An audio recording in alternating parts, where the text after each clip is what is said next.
اعوذ باللہ من الشیطان اللعین الرجیم بسم اللہ الرحمن الرحیم الحمد للہ رب العالمین الصلاة والسلام علی اشرف الانبیاء والمرسلین وعلی آلہ الطیبین الطاہرین المعصومین الذین اذہب اللہ عنہم الرجس وطہرہم تطہیرا اما بعد قال سیدی و مولائی امیر المؤمنین علی بن ابی طالب علیہ آلاف تحیت و ثناء ان اہل الجنت ینظرون الی منازل شیعتنا کما ینظر الانسان الی الکواکب۔ حضرت سید الاوصیاء امیر المؤمنین علی بن ابی طالب علیہ آلاف تحیت و ثناء ایک نورانی حدیث میں ارشاد فرما رہے ہیں کہ بے شک جنتی لوگ ہمارے شیعوں کے مقامات کو بالکل اسی طرح مشاہدہ کریں گے، اسی طرح دیکھیں گے جیسے اہل زمین آسمان پر ستاروں کو دیکھا کرتے ہیں۔ مرحوم علامہ مجلسی رحمۃ اللہ علیہ کتاب شریف بہار الانوار کی جلد نمبر 8 صفحہ نمبر 147 پر حدیث نمبر 77 کے تحت اس حدیث کو نقل فرماتے ہیں۔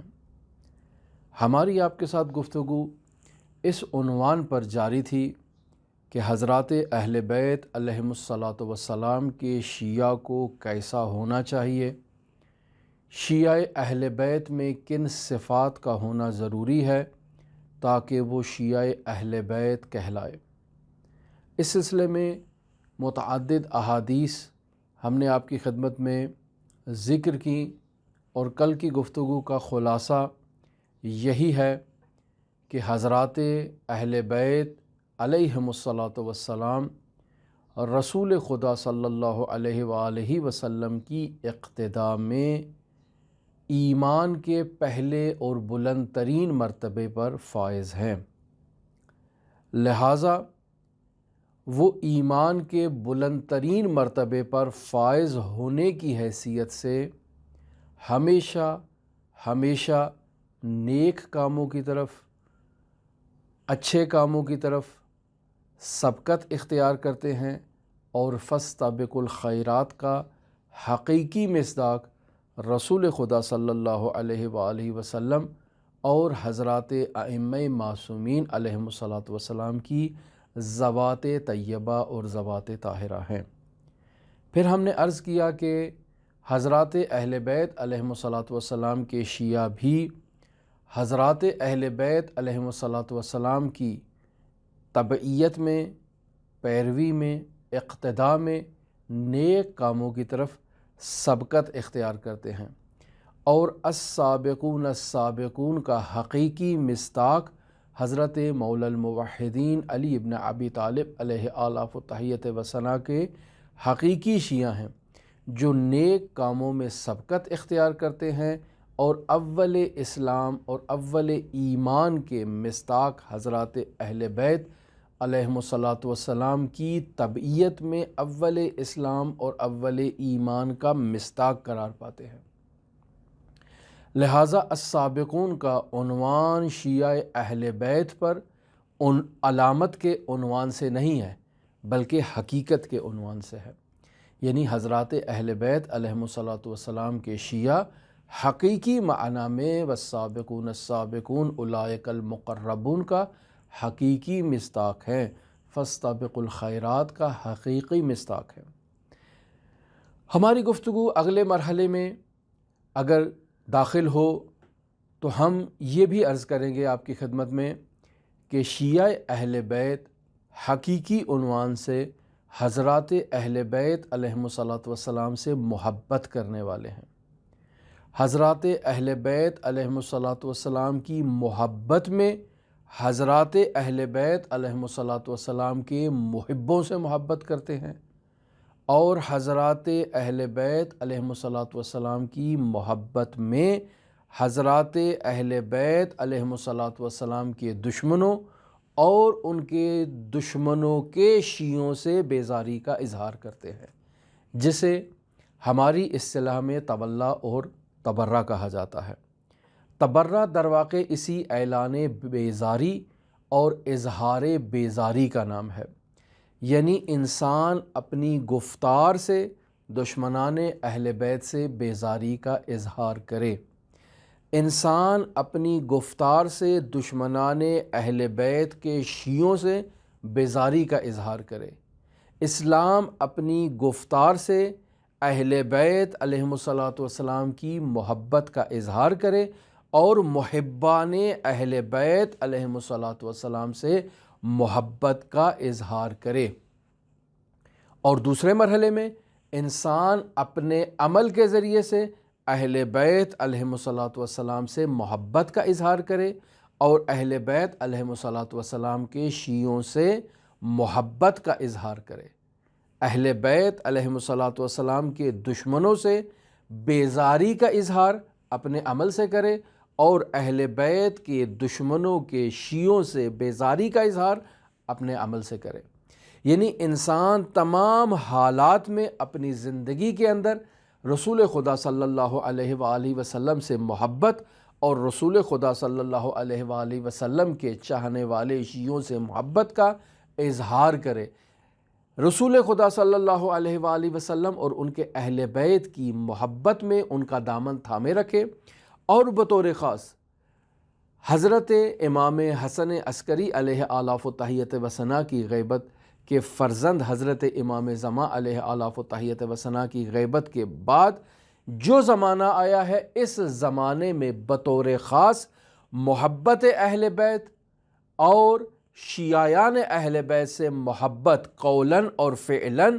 ان دونوں زوایا میں اس کو وہ اپنا ترہ امتیاز قرار دے اور اسی عنوان کو اپنا وتیرہ قرار دیتے ہوئے اہل بیت علیہ الصلوۃ والسلام سے موالات کا اظہار کرے اور دشمنان اہل بیت سے تبری اور بیزاری کا اظہار کرے۔ یہ بہت ضروری ہے کہ اس غیبت کے زمانے میں حضرت امام زمان حضرت بقیت اللہ الاعظم جب ہمارے سامنے موجود نہیں ہیں تو ان سخت حالات میں جو شیعوں کے اوپر نہایت ہی سخت اور دشوار حالات ہیں، چونکہ امام وقت کی صحبت سے محروم ہیں، چونکہ امام وقت کے نورانی کلام سے ہدایت لینے سے محروم ہیں، تو ایسے میں حضرات اہل بیت علیہ الصلوۃ والسلام کی نورانی احادیث کو اپنے لیے مشعل راہ قرار دیتے ہیں، حضرات اہل بیت علیہ الصلوۃ والسلام کی نورانی احادیث کو نقل کرنے والے علماء کو اپنے لیے مشعل راہ قرار دیتے ہیں۔ ان علماء کی اقتداء اس وجہ سے کرتے ہیں کیونکہ یہ علماء وہی علماء ہیں جو حضرات اہل بیت علیہ الصلوۃ والسلام کے نورانی اقوال کو ہم تک پہنچاتے ہیں۔ ہماری علماء سے محبت، ہماری علماء کی اطاعت اس وجہ سے ہے کہ یہ اہل بیت تک پہنچنے کا ایک وسیلہ اور ذریعہ ہے۔ ہمیں نہیں معلوم کہ امام علی علیہ آلاف و تحیت و ثنا نے کیا بیان کیا ہے، ہمیں نہیں معلوم امام زین العابدین نے کیا بیان کیا ہے، نہیں معلوم حضرات حسنین شریفین کی نورانی احادیث کیا ہے، نہیں معلوم حضرت امام موسیٰ کاظم اور حضرت امام علی الرضا کی سیرت اور تعلیمات کیا ہیں۔ ہم تک یہ تمام چیزیں منتقل کرنے والے یہی علماء دین ہیں جو علماء حقہ ہیں، لہٰذا شیعہ اہل بیت ان علماء حقہ اور ان علماء دین کی اقتداء، ان سے محبت، ان سے پیروی صرف اس وجہ سے کرتا ہے کہ یہ ہمارے اور ائمہ معصومین علیہم الصلوۃ والسلام کے درمیان وسائط فیض ہیں، یہ ہمارے اور ائمہ معصومین علیہم الصلوۃ والسلام کے درمیان وسائل نقل معارف اہل بیت اور احیاء امر دین کا مصداق ہے، لہٰذا ان سے مودت اور ان کے دشمنوں سے بھی بیزاری کا اظہار بھی تولا اور تبرہ کے مصادیق میں آ جاتا ہے۔ لہٰذا انسان ان علماء کے ذریعے سے نقل ہونے والے آثار اہل بیت سے انسان استفادہ کرتا ہے اور اس طرح سے انسان معارف اہل بیت پر عمل پیرا ہو کر اپنے لیے جنت کو خرید لیتا ہے۔ ہم اگر دیکھیں تو یونس بن عبد الرحمن حضرت امام موسیٰ کاظم علیہ آلاف و تحیت و ثنا کی خدمت اقدس میں شرف یاب ہوتے ہیں، اور حضرت امام موسیٰ کاظم علیہ آلاف و تحیت و ثنا سے یہ کہتے ہیں کہ یبن الرسول اللہ انت القائم بالحق، کہ اے امام موسیٰ کاظم، اے اللہ کے رسول کے فرزند، یبن الرسول اللہ، کیا آپ ہی قائم بالحق ہیں؟ یعنی حضرت مہدی کیا آپ ہی ہیں؟ تو امام موسیٰ کاظم علیہ آلاف و تحیت و ثنا ارشاد فرماتے ہیں انا القائم بالحق، میں حق پر قیام کرنے والا تو ہوں، یعنی لغوی اعتبار سے میں حق پر ہی قیام کرنے والا ہوں، لیکن اصطلاحی اعتبار سے وہ جو قائم بالحق ہے، وَلَٰكِنَّ الْقَائِمُ بِالْحَقِّ، کون سا قائم بالحق؟ جس کے لیے اصطلاح میں یہ لفظ استعمال کیا جاتا ہے کہ الَّذِي یطہر الارض من اعداء اللہ، کہ جو زمین کو اللہ کے دشمنوں سے بالکل پاک و صاف اور پاک و پاکیزہ کر دے گا۔ اگر آپ کی مراد قائم بالحق سے وہ قائم بالحق ہے کہ الذی یملأها عدلا کما ملعت ظلما و جورا، کہ جو اس زمین کو عدل و انصاف سے ایسے بھر دے گا جیسے یہ زمین ظلم و جور سے بھری ہوئی تھی، اگر آپ کی مراد وہ قائم ہے تو هو الخامس من ولدی، وہ میرا پانچواں فرزند ہے، وہ میں نہیں ہوں۔ میں قائم بالحق ہوں، لیکن اصطلاحی اعتبار سے جو قائم بالحق ہماری روایات میں بیان ہو رہا ہے، جو زمین کو عدل و انصاف سے ایسے بھر دے گا جیسے یہ ظلم و جور سے بھری ہوئی تھی، جو زمین کو دشمنان خدا سے بالکل پاک و پاکیزہ اور طاہر کر دے گا، وہ ہمارا پانچواں فرزند ہے۔ پھر امام موسیٰ کاظم علیہ آلاف و تحیت و ثنا فرماتے ہیں لہو غیبتن، اس فرزند کی غیبت ہے، کون سی؟ یطول عمدہا خوفا علی نفسہ، یعنی ان کی جان کے خوف سے ان کی غیبت کی مدت طویل ہو جائے گی اور طولانی ہو جائے گی۔ یرتد فیہا اقوام، اس غیبت کے زمانے میں بہت سے لوگ ایسے ہیں جو مرتد ہو جائیں گے، جو راہ راست سے انحراف کر جائیں گے اور راہ باطل کی طرف چلے جائیں گے اور راہ باطل کو اختیار کر لیں گے۔ وَيُثَبِّتُ فِيهَا الْآخَرُونَ، یعنی ایک طائفہ اس میں ارتداد کی حالت میں چلا جائے گا، اور ایک طائفہ اس غیبت کے زمانے میں ایسا ہے جو حضرت ولی عصر ارواحنا لہو فدا کی اس غیبت کے زمانے میں اپنے دین پر ثابت قدم رہے گا۔ کیوں؟ چونکہ یہ وہ طائفہ ہے کہ جو اپنے اور ائمہ معصومین علیہم السلام کے درمیان علماء کو واسطہ فیض قرار دیتا ہے، اور علماء سے فیض لیتے ہوئے، حضرات اہل بیت کے نورانی معارف لیتے ہوئے ان پر عمل پیرا ہو کر وہ اپنے ایمان کو مضبوط کرتے ہیں، اپنے کردار کو مضبوط کرتے ہیں۔ اپنے ایمان اور کردار کو مضبوط کرنے کے بعد وہ اس طرح سے حضرات اہل بیت علیہم السلام کے محضر میں شرف یاب ہوتے ہیں جیسے ان کے لیے غیبت ہوئی ہی نہیں تھی۔ تو پھر امام موسیٰ کاظم علیہ آلاف و تحیت و ثنا اسی نورانی احادیث میں کچھ علامات بیان کر رہے ہیں جو شیعیان اہل بیت کے درمیان پائی جاتی ہیں۔ کون؟ وہ جو یثبتون فیہا الآخرون، یعنی جو طائفہ اس غیبت کے زمانے میں حضرات اہل بیت علیہم السلام کی ولایت، حضرات اہل بیت علیہم السلام کی محبت اور حضرات اہل بیت علیہم السلام سے نقل شدہ نورانی معارف پر ثابت قدم ہیں، وہ شیعہ، ان کی کیا علامات ہیں؟ حضرت امام موسیٰ کاظم علیہ آلاف و تحیت و ثنا فرماتے ہیں طوبی لشیعتنا، یہ ہمارے شیعہ جو اس دوران غیبت میں ثابت قدم ہیں، خوشا بحال، یعنی ہمارے شیعہ بہت ہی خوش قسمت ہیں یہ لوگ کہ جو ہماری اس غیبت کے زمانے میں ثابت قدم ہیں، پائیدار ہیں اور استوار ہیں۔ کون ہیں یہ لوگ؟ المتمسقین بحبنا فی غیبت قائمنا، جو ہمارے قائم کی غیبت میں ہماری محبت سے متمسک ہیں، یعنی تولا کا مصداق ہیں یہ لوگ۔ یعنی یہ لوگ اہل بیت سے محبت کرتے ہیں ان نورانی معارف کی بدولت جو علماء حقہ نے ان تک منتقل کیے ہیں، اور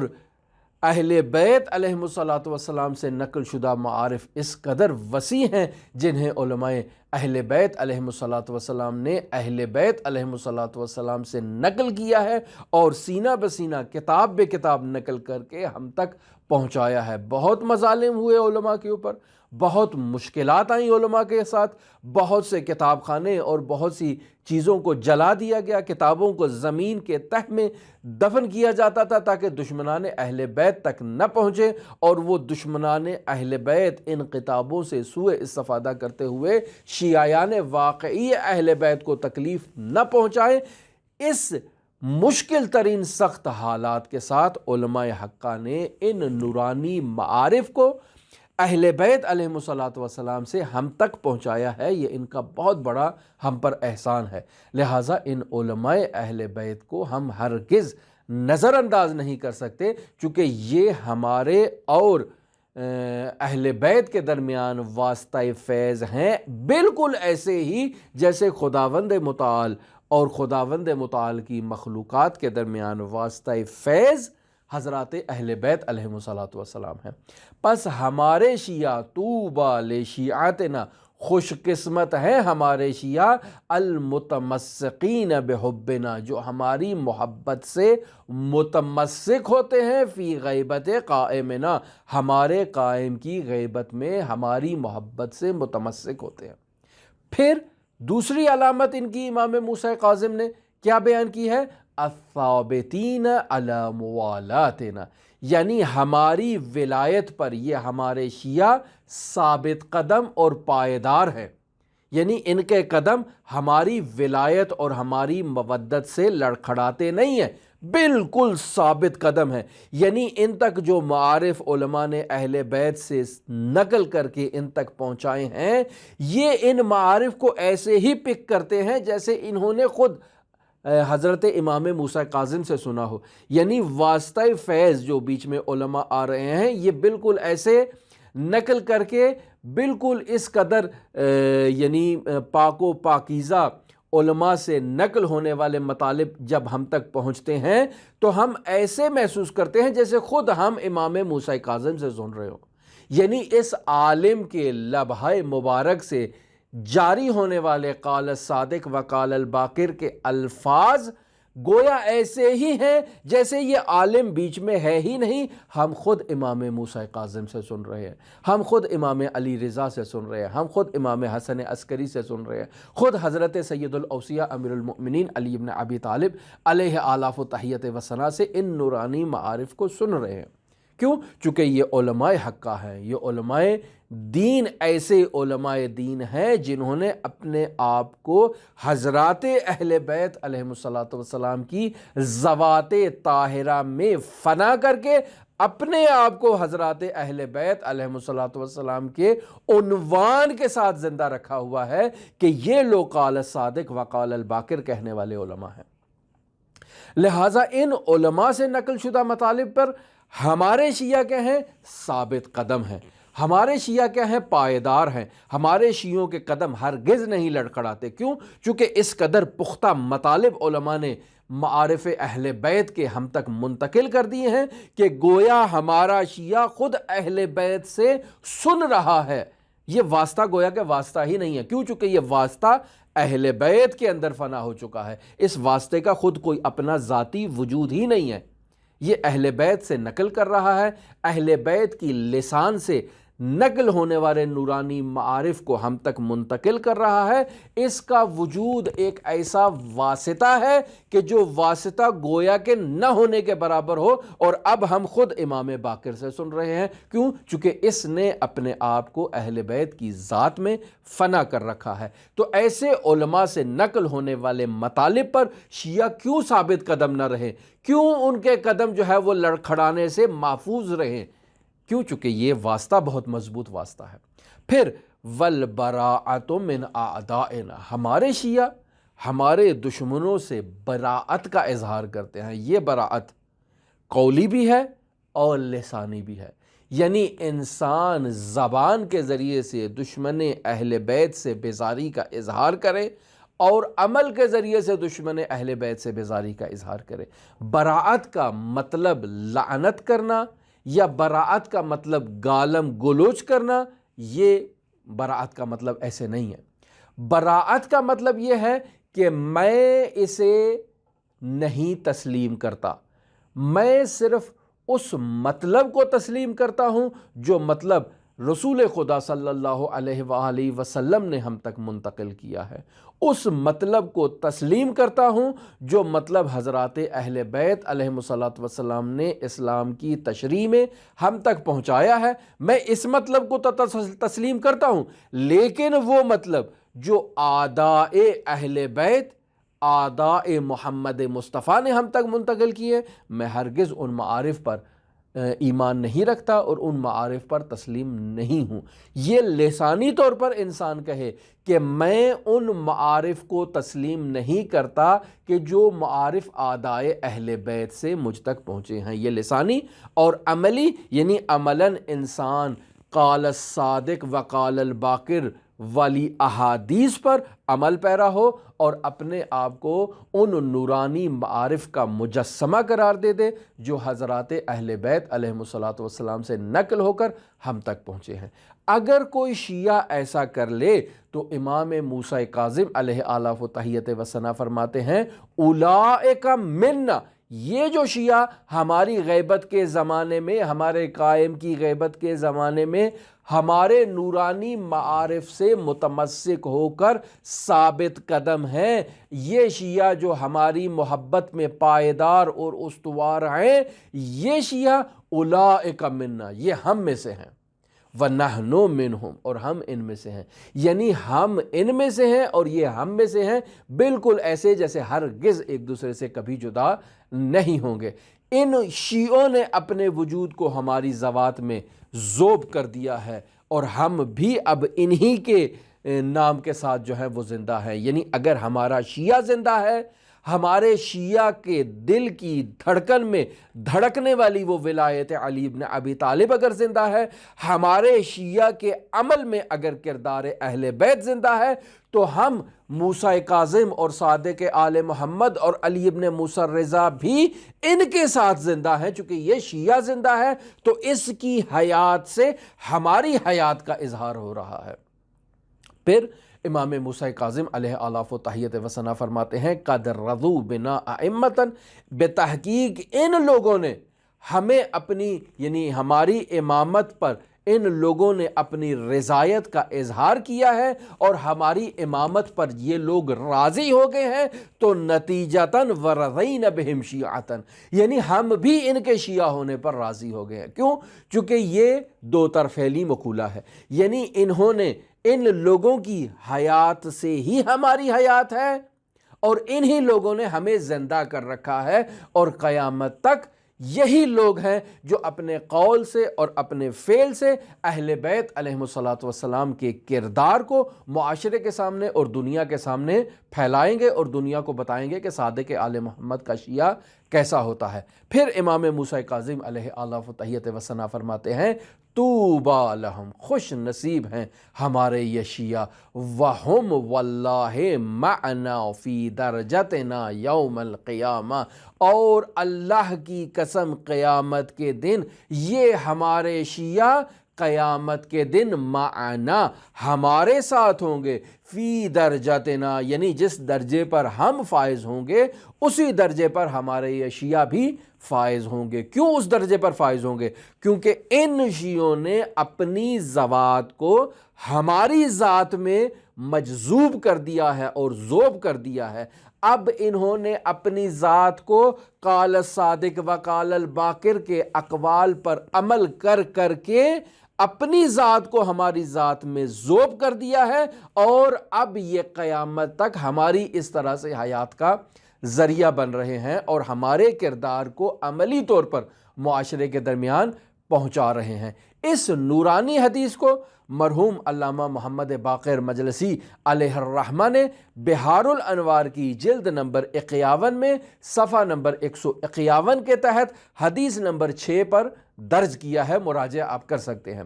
پھر میں ایک حدیث آپ کی خدمت میں نقل کرتا ہوں حضرت سید الاوصیاء امیر المؤمنین علی بن ابی طالب علیہ آلاف و تحیت و ثنا کی۔ اس نورانی حدیث میں بھی حضرت اسی مطلب کی طرف اشارہ کر رہے ہیں، فرما رہے ہیں ان اللہ عز و جل اطلع علی الارض فاختارنا واختار لنا شیعتا ینصروننا۔ یعنی کیا فرمانا چاہ رہے ہیں؟ حضرت فرماتے ہیں کہ اللہ تبارک و تعالی نے اپنی نظر قدرت سے زمین کی طرف جب نگاہ دوڑائی تو خداوند متعال نے ہمیں اختیار کیا، یعنی ائمہ اہل بیت علیہم السلام کو رسول خدا صلی اللہ علیہ وآلہ وسلم کی جانشینی کے طور پر انتخاب کیا اور ان کو اختیار کیا۔ پھر ہماری مدد اور ہماری نصرت کے لیے خداوند متعال نے شیعوں کو اختیار کیا۔ یہ شیعہ کیسے شیعہ ہوں گے؟ وَيَفْرَحُونَ لِفَرْحِنَا وَيَحْزَنُونَ لِحُزْنِنَا، یعنی یہ ہمارے شیعہ ہماری خوشی میں خوش ہوتے ہیں اور ہمارے غم میں غمگین ہو جاتے ہیں، یہ ان کی علامت ہے۔ پھر اس کے علاوہ یہ ہمارے شیعوں میں کیا خصوصیت ہے؟ وَيَبْذُلُونَ أَنفُسَهُمْ وَأَمْوَالُهُمْ فِينَا، یعنی یہ ہمارے شیعہ اپنی جان کو اور اپنے مال کو ہمارے لیے اوپر بذل کر دیتے ہیں اور ہمارے اوپر خرچ کر دیتے ہیں۔ یعنی اگر اہل بیت علیہم السلام کے نورانی معارف کے احیاء کی بات آئے تو ہمارے شیعہ ہمارے نورانی معارف کے احیاء کے لیے اپنی جان بھی قربان کر دیتے ہیں، ہمارے نام کے احیاء کے لیے اپنی جان بھی قربان کر دیتے ہیں۔ کیوں؟ چونکہ اگر صادق آل محمد کا نام قیامت تک زندہ ہے تو اسلام ناب محمدی زندہ ہے، لہٰذا شیعہ صادق آل محمد کے نام کی بقا کے لیے اپنی جان کو قربان کر دیتا ہے، اور شیعہ کے پاس جتنا مال و متاع بھی ہوتا ہے اسے قال الصادق و قال الباقر کے احیاء کے لیے، تاکہ قیامت تک کی نسلوں تک یہ پہنچ جائے کہ صادق آل محمد نے کیا کہا ہے، باقر العلوم نے کیا کہا ہے، اس کو آگے منتقل کرنے کے لیے اپنے اموال کو بھی اس راستے میں فدا کر دیتے ہیں اور قربان کر دیتے ہیں۔ یہ وہ شیعہ ہیں۔ پھر یہ ان شیعوں کی کیا علامات ہے کہ یبذلون انفسہم، اپنے نفس کو بھی قربان کرتے ہیں، اپنے اموال کو بھی قربان کرتے ہیں، اور اپنے اموال کو قربان کرتے ہیں مستحق شیعوں کی امداد میں، اپنے اموال کو قربان کرتے ہیں اور بذل کرتے ہیں یتیم شیعوں کی پرورش میں، تعلیم میں، تربیت میں، ازدواج میں، ان کی اقتصادی مشکلات کے حل کے لیے، ان کی معاشرتی مشکلات کے حل کے لیے، ان کی بنیادی ضروریات کا خیال رکھنے کے لیے یہ اپنے اموال کو خرچ کرتے ہیں، اپنی جان کو خرچ کرتے ہیں۔ اور احیاء امرنا کا مصداق مجالس اہل بیت پر یہ شیعہ خرچ کرتے ہیں، یہ ان کی علامت ہے۔ یہ اپنی جان اور اپنے اموال کا نذرانہ پیش کر کے خود کو حضرات اہل بیت علیہم السلام کی ذوات طاہرہ کے لیے جب خالص کر لیتے ہیں تو اولئک معنا، اولئک منا، تو یہ لوگ ہم میں سے ہیں، ومعادہم الینا، ان کی بازگشت بھی ہماری ہی طرف ہوگی، یعنی ان کے عمل کی بازگشت بھی ہماری طرف ہوگی، ان کے وجود کی بازگشت بھی ہماری طرف ہوگی، تو دونوں اعتبار سے ان کی بازگشت ہماری طرف ہوگی۔ اس حدیث کو بھی جامع الاخبار میں مرحوم محمد سبزواری رحمۃ اللہ علیہ نے صفحہ نمبر 508 کے اندر حدیث نمبر 1410 کے تحت درج کیا ہے، آپ مراجعہ کر سکتے ہیں۔ ہماری دعا ہے کہ خداوند متعال ہمیں حضرات اہل بیت علیہم السلام کے حقیقی شیعہ بننے کی توفیق عطا فرمائے، حضرات اہل بیت علیہم السلام سے نقل شدہ نورانی معارف کا عملی مصداق بننے کی توفیق عطا فرمائے، حضرات اہل بیت علیہم السلام کے نورانی معارف پر عمل کر کے حضرات اہل بیت کو قیامت تک زندہ رکھنے کی توفیق عطا فرمائے، اور ہماری تمام اقتصادی اور تمام معنوی مشکلات کو برطرف فرمائے بجاہ محمد و آلہ طیبین الطاہرین المعصومین۔ اللہم صلی علی محمد و آل محمد وعجل فرج قائم آل محمد۔